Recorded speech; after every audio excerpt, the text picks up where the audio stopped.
오늘의 주요 뉴스입니다. 미국 워싱턴에서 열리는 한미 2+2 통상협의를 위해 최상목 부총리 겸 기획재정부 장관이 출국했습니다. 최 부총리는 한미 동맹을 새롭게 다지는 논의에 물꼬를 트고 돌아오겠다고 말했습니다. 우리나라가 미국에 연구용 원자로를 역수출하는 쾌거를 이룬 가운데 향후 해외 수출에 대한 기대감이 커지고 있습니다. 과학의 달을 맞아 유상임 과학기술정보통신부 장관으로부터 연구로 수출과 추경안 편성 등 현안에 대해 들어보겠습니다. 고혈압을 치료하면 치매와 인지장애 위험을 15%가량 줄일 수 있다는 연구 결과가 나왔습니다. 연구진은 혈압 관리와 치매 발병의 상관성을 확인했다면서 향후 치매 위험을 줄이는 데 기여할 수 있을 것을 기대했습니다. 야생 침팬지들이 자연 발효된 알코올이 든 과일을 나눠 먹는 모습이 포착됐습니다. 연구진은 침팬지들이 인류의 조상처럼 사회적 유대감을 위해 함께 술을 마시는 행동일 수 있다는 가능성을 제기했습니다. 여러분 안녕하십니까? 사이언스 투데이 시작합니다. 미국과 2+2 관세 협상을 앞두고 최상목 경제부총리가 방미길에 올랐습니다. G20 재무장관 회의와 국제통화금융위원회 참석 등 일정을 소화하고 현지 시각 24일에 안덕근 산업부 장관과 함께 미국과 2+2 관세 협상에 나서는데요. 출국에 앞서서 짧게 각오를 밝혔습니다. 직접 들어보시죠. 네, 고생하십니다. 한미 동맹을 새롭게 다지는 논의의 물꼬를 트고 돌아오겠습니다. 네, 감사합니다. 오는 24일 한미 통상협의에서 한덕수 대행이 말한 조선협력, LNG, 무역균형, 이 3대 의제와 일본과의 협의에서 미국이 꺼낸 방위비 외에 어떤 것이 언급될지 관심이 쏠립니다. 미국산 소고기 같은 농축산물 분야는 물론 환율과 국채 매입 등 전방위 압박 가능성도 나옵니다. 이승은 기자가 보도합니다. 트럼프 대통령은 20일 소셜미디어에 비관세 부정행위라며 8개 사항을 올렸습니다. 환율 조작과 부가가치세, 덤핑, 수출 보조금, 자국산업 보호용 농업기준, 보호적 기술기준, 지적재산권 도용, 관세 회피를 위한 환적을 나열했습니다. 주로 중국과 유럽연합 등을 겨냥해 언급해온 사항들이어서 자유무역 원칙을 중시해온 우리 통상관행과는 맞지 않습니다. 특히 첫 번째로 꼽은 환율 조작은 외환 보유액을 소진하며 원화 약세에 대응하고 있는 우리 사정과는 거리가 멉니다. 하지만 현재 원화 약세 국면은 트럼프 행정부의 아전 인수식 압박 수단으로 활용될 수 있습니다. 현재 우리나라는 환율 관찰 대상국으로 지정돼 미국의 감시를 받고 있습니다. 금융거래에 관련되는 거 여러 가지 조치들을 일방적으로 취할 수 있기 때문에 조작국으로 지적이 되면 상당히 어렵고요. 최소한의 것을 내주고 이제 버티는 수밖에 없는데, 그러니까 시간을 끄는 게 최선이에요. 약달날을 위해 장기 국채 매입을 요구할 수 있다는 말도 나옵니다. 미국 입장에서 보면 우리나라는 8대 무역 적자국인 반면에 미 국채 보유액은 1246억 달러로 세계 19위입니다. 우리나라의 이제 미국 국채 보유 비중은 전체 국채 0.4%, 중국이 한 13%, 일본이 10%니까 현저하게 낮은 게 맞아. 그럼 이걸 받는 대신 뭐를 요구하느냐? 그러면 우리 상설 통화 수합하자. 한미 간. 지금 미국은 5개 통화국과 상설 통화 수합을 하고 있어요. 비관세 장벽을 언급할 가능성도 큽니다. 특히 30개월령 이상 미국산 소고기 수입 제한, 고정밀 지도 데이터의 해외 반출 제한 등 디지털 분야를 언급할 수 있습니다. 원스톱 쇼핑식 협상을 원하는 미국. 방위비를 넘어 금융, 비관세 분야까지 온갖 요구를 초반부터 쏟아낼 가능성이 큽니다. YTN 이승은입니다. 우리 군의 4번째 정찰 위성이 성공적으로 발사돼 지상국과의 교신에 성공했습니다. 군은 5번째 위성까지 올해 안에 전력화될 경우 북한 지역 특정 표적을 2시간 단위로 감시할 수 있을 것으로 기대하고 있습니다. 이종원 기자입니다. 5, 4, 3, 2, 1, ignition. 카운트다운 종료와 함께 불꽃을 내뿜으며 힘차게 우주를 향해 솟아오릅니다.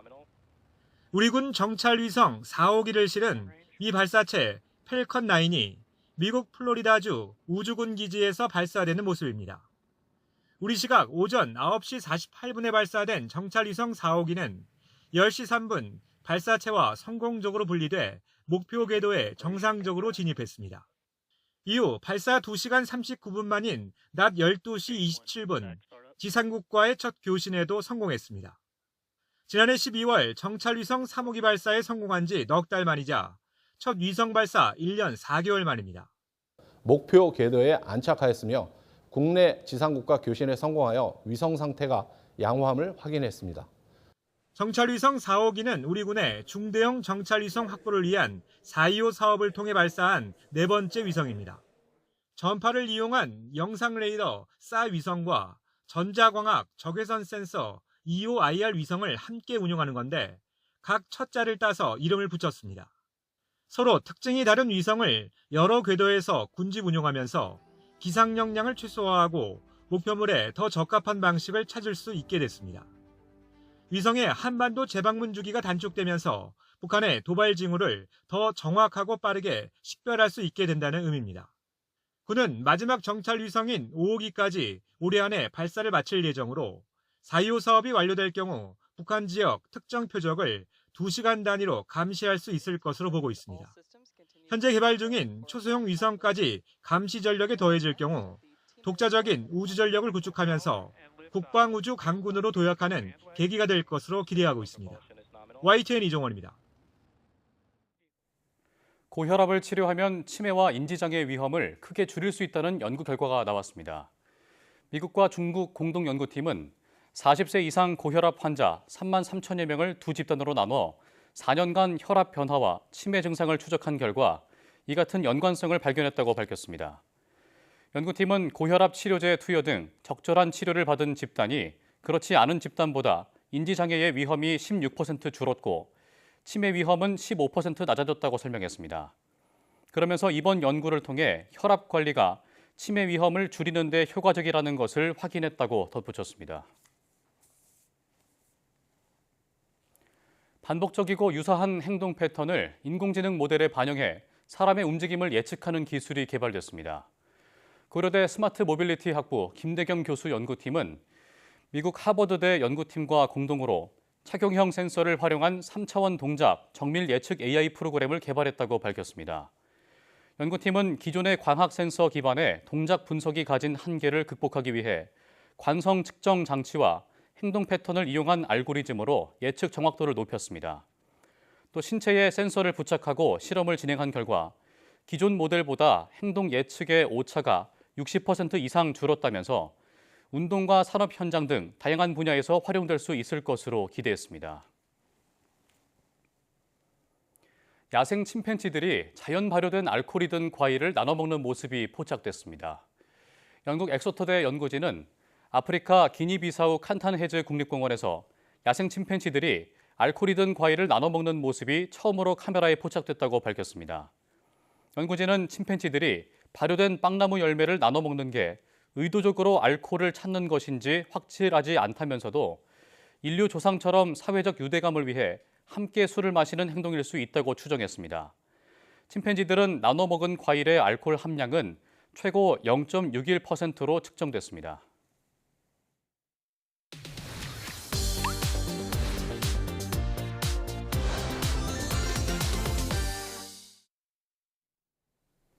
(4월은) 과학의 달입니다. 과학의 달을 맞아서 주무부처인 과학기술정보통신부 유성임 장관과 함께 과학의 달 의의와 R&D 추경안 편성 등 향후 부처의 주요 계획에 대해서 알아보겠습니다. 장관님 어서 오십시오. 안녕하세요. 예, 과학의 달 얘기에 앞서서 지난주였습니다. 우리나라가 미국에서 이제 연구용 원자로를 도입한 지 66년 만에 역수출하는 쾌거를 달성했는데요. 장관님, 일단 연구용 원자로가 어떤 것이고 이번 계약이 어떤 의미를 갖는지 설명을 좀 부탁드립니다. 네, 연구용 원자로는 그야말로 연구를 위한 원자로고요. 그래서 아주 다방면에 유효하게 쓰이는 그런 시설입니다. 우리가 1959년에 미국의 원자로를 들여온 이래로 우리가 많은 발전을 거듭해서 이번에 원자로 설계를 역수출하는 쾌거를 이루게 된 것입니다. 예, 66년 만이라고 하던데 이번 계약을 계기로 연구용 원자로 수출에 대한 기대가 참 커졌잖아요. 네, 그렇습니다. 예, 앞으로의 계획과 또 전략을 말씀해 주신다면요. 네, 앞으로 이제 차세대 원자로는 뭐 SMR이라는 그런 약어로 돼 있는 원자로가 많은 수요가 예상되고요. 특히 AI가 많은 전력을 필요로 하기 때문에 원자로가 필요한데 그런 차세대 원자로 개발을 우리가 선도를 해서 우리 국가의 성장 동력이 될 것으로 그렇게 생각을 합니다. 네. 이번 역수출이 또 한미 과학기술의 협력을 또 보여주는 사례라고 봐도 되는 거죠? 네, 물론 그렇습니다. 뭐 민간 국가 지정으로 조금 국민들께서 불안하신 심정이 있으실 텐데 이번에 우리가 이런 원자로 분야의 수출도 하고 뿐만 아니라 또 이외에도 핵융합과 관련된 미국과의 또 공동 연구도 성사되는 등 여러 가지로 활발한 미국과의 공동 연구가 지속되고 있으니 안심하셔도 될 것 같습니다. 예. 지금 민간 국가 이야기를 잠깐 해주셨는데 네네. 과거에도 민간 국가로 지정이 됐다가 해제됐던 사례가 또 있었죠. 네, 상당히 오랜 기간 동안 우리나라가 민간 국가로 들어있는지도 모르고 있다가 그걸 나중에 알고 몇 개월 후에 노력으로 해제를 시킨 적이 있습니다. 예.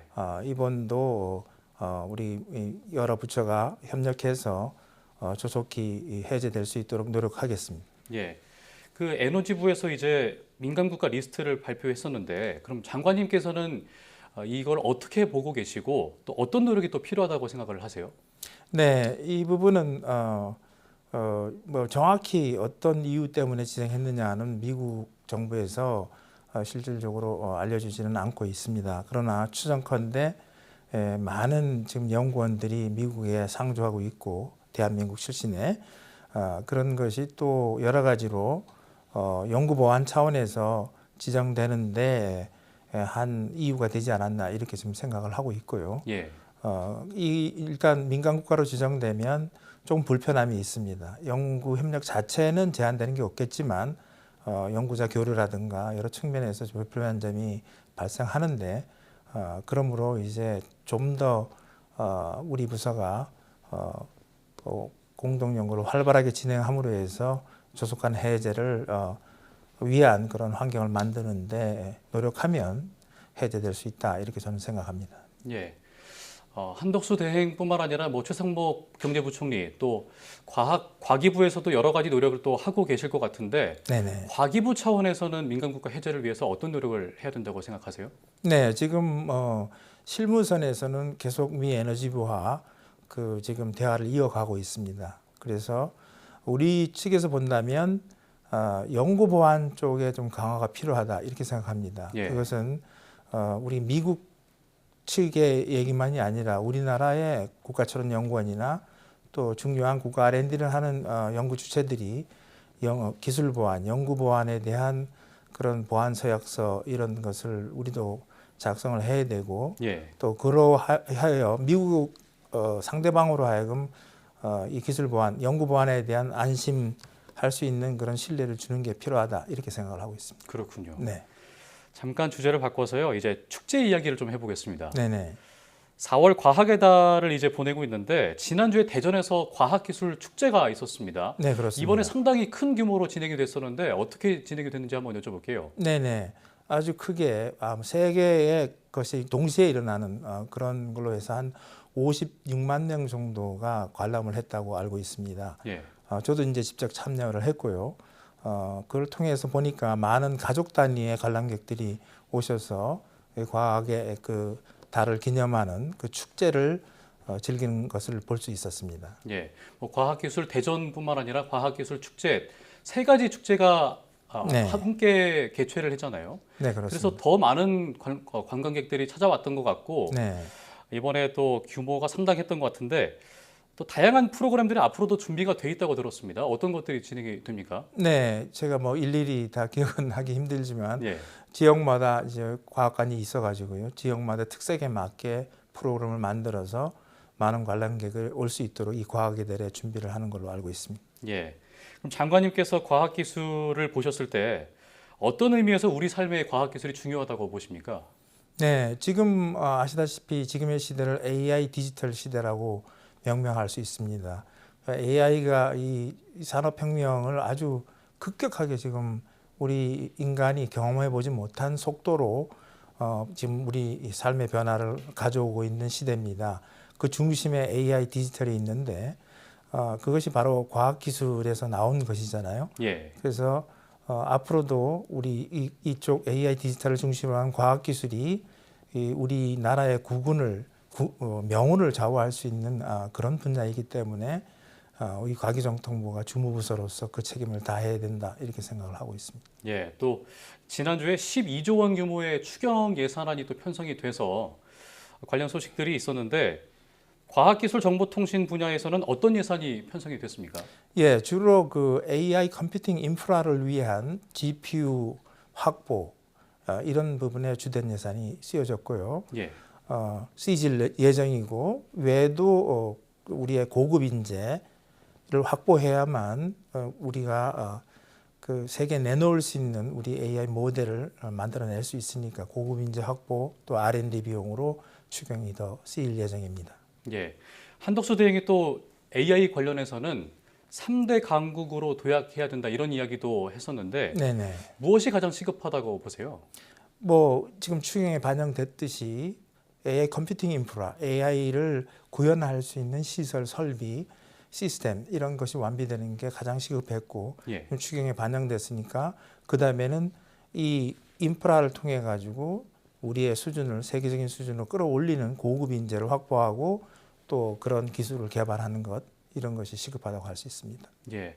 또 국산 AI 반도체 조기 상용화에 대한 이야기도 좀 궁금한데요. 네, 그렇습니다. 네, 관련해서는 어떤 사업들이 진행되고 있습니까? 네, 우리 국산 그 차세대 그 AI 반도체로 GPU 다음 NPU라는 게 있습니다. 예. 우리나라의 스타트업 두 개가 리벨리온, 퓨리오 이 두 개가 거의 유니콘 기업인데 매출 1조에 이 기업들이 발군의 실력으로 개발한 차세대 AI 반도체입니다. 그래서 이번에 GPU와 함께 그 NPU를 같이 결합해서 성능을 내는 그런 작업도 함으로써 미래에 이 NPU를 적극적으로 국가가 수용하는 또 이 NPU를 더 발달시켜서 이 AI 반도체 분야의 세계 헤게모니를 잡을 수 있는 그런 환경을 조성하도록 노력하겠습니다. 예. 그럼 NPU 생산과 관련한 추경 예산안도 편성이 돼 있는 건가요? 네, 일부 들어 있습니다. 그렇군요. 예.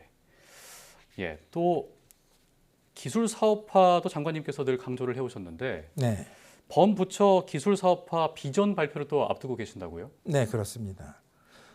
기술 사업화라는 것은 오랫동안 우리나라의 수건 사업 중에 하나였습니다. 지금 각 부서에 그런 부서의 담당 부처가 다 있고 또 그런 장소도 또 예산도 돼 있지만 오랫동안 이게 이 생태계가 건강하다고 말할 수 없었습니다. 이게 그 부처별 담을 넘으면 부처 간 벽이 있고 이런 것을 담을 허물고 범부처로 제대로 된 생태계를 건강한 생태계를 만들어서 개발된 기술이 이 사업화, 산업화, 상용화될 수 있는 길을 여는 것 이것이 바로 기술 사업화의 그 비전이고요. 예. 그것을 위해서 많은 부처가 같이 노력을 해왔고 아마 4월 말 우리가 범부처 이 기술 사업화 비전 선포식을 가질 예정입니다. 예, 4월 말이라고 하시면 다음 주 정도에는 네. 이제 비전 선포식이 있을 예정이군요. 그렇게 생각하고 있습니다. 예. 네. 그럼 관련해서 뭐 여러 가지 의견들을 많이 또 들으실 것 같은데 네. 어떤 과정들을 거치고 계신지도 여쭤볼게요. 처음에 이제 초안은 저희 과기정통부가 냈고 그다음에 이제 작년 말에 여러 부처가 R&D 관련 여러 부처가 같이 관련된 기술 사업화와 관련된 내용을 서로 같이 공유하고 논의하면서 범부처 기술 사업화 생태계를 만들어 온 그런 상황이고요. 예. 일단 미저 선포식이 끝난다고 해서 끝나는 게 아니고 그때부터 꼭 그 기술이 어떤 기술이냐에 따라서 그 생태계가 달라져야 됩니다. ICT냐, BT냐, 아니면 소부장이냐 거기에 맞게 가장 좋은 생태계를 구성해서 그 다음에 발표를 해나갈 겁니다. 그거에 의해서 개발된 기술이 상용화되고 산업화되는 그런 대한민국 고유의 생태계가 출현한다 이렇게 생각을 하시면 될 것 같습니다. 예. 잘 진행이 됐으면 좋겠습니다. 네, 감사합니다. 또 이번 달 초에 합성생물학 육성법 이 네. 법이 제정이 됐는데요. 어떤 의미가 있는지 먼저 여쭤보겠습니다. 네, 이 합성 생물학 부분의 이 법은, 이 제정법은 세계 최초로 대한민국의 한 법입니다. 이 법은 기존의 생물하고 틀리게 AI의 도움을 받으면서 존재하지 않았던 그런 형태의 새로운 물질을 합성해내는 그런 분야입니다. 그래서 이것은 생물학에 국한되지 않고 유기물은 어떤 것의 형태로든지 다 새로운 그 합성 물질을 합성해낼 수 있는 기술로 성장할 수가 있습니다. 그래서 이 기술이 앞으로 줄 파급 효과는 지대할 거라고 예상을 하고 있고, 그런 차원에서 우리나라가 선제적으로 이런 합성 생물학 육성법이라는 그런 법을 만든 것은 세계가 주목할 만한 중요한 이벤트다, 이렇게 생각이 되고요. 예. 이후에 하위 법령을 만들고 또 생길 수 있는 부작용, 이런 것을 미리미리 규제로 담을 수 있는 연구를 계속해 나가면 이 분야에 있어서 대한민국이 글로벌 선도 국가로서 그 책임을 다할 수 있다, 이렇게 생각이 됩니다. 예. 이 합성생물학 육성법 이 말 자체가 좀 어려우실 분들을 위해서 잠깐 여쭤보면 바이오도 그러니까 AI로 합성하는 게 가능해지는 그런 법을 말하는 겁니까? 그렇습니다. 그러니까 기존에 있었던 그런 물질 말고도 아주 기본적인 단위를 포함해서 새로운 어쨌든 물질을, 새로운 유기물을 만들어내는 그러한 것을 AI로부터 얻어낼 수 있어요. AI가 제시하는 형태로. 예. 그런 식으로 해서 합성해 나가는, 지금 존재하지 않은 그런 생물학 부분의 새로운 물질들을 만들어 나가는 그런 영역이라고 이해하시면 되겠습니다. 예, 그렇군요. 이제 마지막 질문으로요. 앞으로 과기정통부의 계획이 어떻게 되는지 여쭤보겠습니다. 네, 앞으로 계획은 지금 AI 디지털 시대에 주무부처로서 지금 여러 가지 어려운 상황이지만 그 역할을 다 감당하고 제대로 감당하고 또 차기 정부에 이어나갈 수 있도록 그렇게 정리를 해나가는 그런 생각을 하고 있습니다. 예, 오늘 말씀 잘 들었습니다. 지금까지 과학기술정보통신부 유상임 장관과 함께 이야기 나눠봤습니다. 오늘 말씀 고맙습니다. 네, 감사합니다.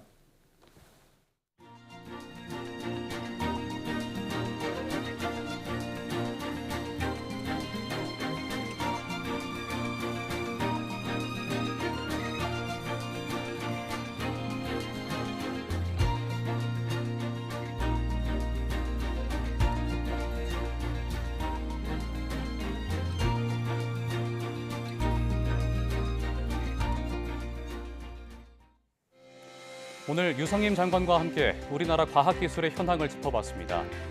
첨단 기술의 발달로 세상이 급변하고 있는 지금 국가 경쟁력의 핵심 원천 또한 과학기술에 있습니다. 원자로 원조를 받던 나라에서 66년 만에 역수출을 이룬 쾌거를 발판 삼아서 과학기술 분야에서 우리나라의 선전을 기대해봅니다. 뉴스 마칩니다. 고맙습니다.